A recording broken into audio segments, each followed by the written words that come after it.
তোমাদের সাথে মন খুলে কথা বলতে চাই পিরিয়ড নিয়ে। পিরিয়ড লাই হতা হবে সন ওই আর হনা হতা তবে সাফাত দে আরে মা ফুলুন তোমাদের সাথে মন খুলে কথা বলতে চাই পিরিয়ড নিয়ে। বিশ্ব পিরিয়ড সচেতনতা দিবস পালন করছি এবং এটার মানেই হচ্ছে এই জিনিসটাকে আসলে আরো বেশি সহজবোধ্য করে তোলা, যাতে একটা যে ট্যাবু আছে এটা নিয়ে কথা বলা। এবারে থিমটা হচ্ছে পিরিয়ড ফ্রেন্ডলি ওয়ার্ল্ড, যে বিশ্বে আমরা ফ্রেন্ডলি আসলে ব্যাপারটা নিয়ে সবার সাথে শেয়ার করতে পারবো। তো আমি দুজনের কাছ থেকে চলে যেতে চাই ওই গল্পে। জীবনের প্রথম পিরিয়ডের অভিজ্ঞতা মনে আছে নিশ্চয়ই? হ্যাঁ, আমার I think probably I was in class 6। Coaching থেকে হেঁটে আসছি।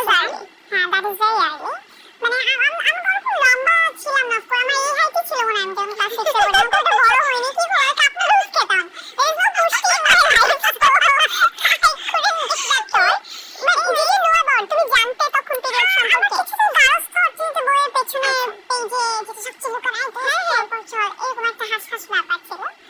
তো পিরিয়ড হলো কিভাবে কোচিং থেকে হেঁটে আসছি। At first I started feeling very uncomfortable and I was wearing a black and red salwar kameez.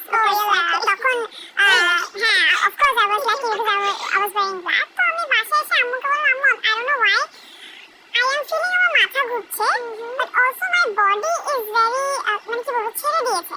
তখন আমার যে ভাষায় বোঝানো দুর্বল না, just ছেড়ে দিয়েছে। So why this is happening?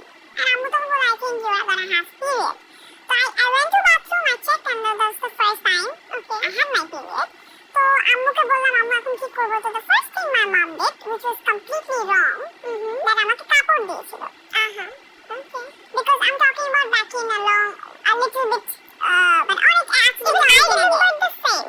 হ্যাঁ, আমাকে যখন আম্মু কাপড় দিল, আমি বললাম যে আম্মু মানে you sure you want me to wear this? So হ্যাঁ, আমরা তো এটাই পরে আসতেছি যুগ যুগ ধরে।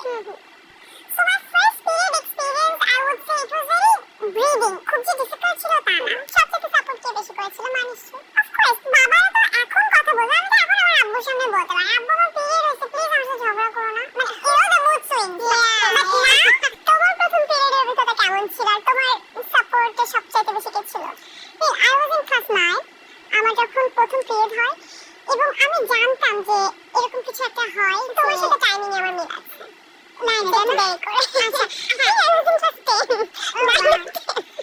তো আমার তখন মনে হচ্ছিল যে আমার বিকজ এটা অনেক বেশিরভাগ মেয়েদের একটু আর্লি হয় 6, 7, 8 এ। তো আমার মনে হচ্ছিল আমার কোনো একটা সমস্যা আছে বলে আমার দেরিতে হয়েছে। তো এটা যে নর্মাল এটা আমি জানতাম না।